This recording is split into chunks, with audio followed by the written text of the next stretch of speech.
So I wanted to talk about why, when we're thinking about shoulders, we need to be thinking about rib cage, therefore breathing, therefore core control, therefore pelvis control.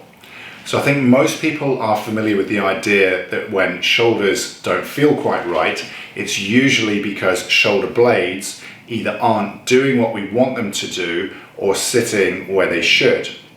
Now you'll probably see a lot of exercises in the gym designed to pull shoulder blades together and forwards up against the back of a rib cage.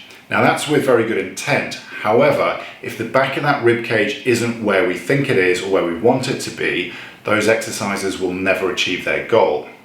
So rather than thinking about pulling a shoulder blade forwards, we first need to think about getting a rib cage back and filling that space the other way.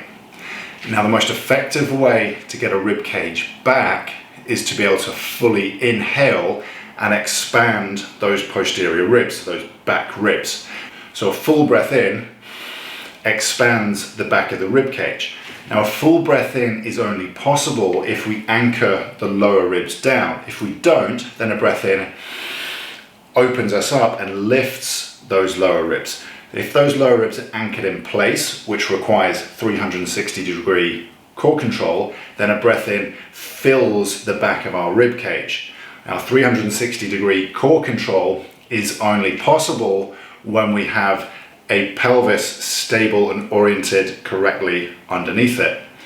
So before we start thinking about shoulder correctives up here, we first need to make sure we understand where our core alignment is, where our hips are, where our rib cage is, and are we starting from a neutral place?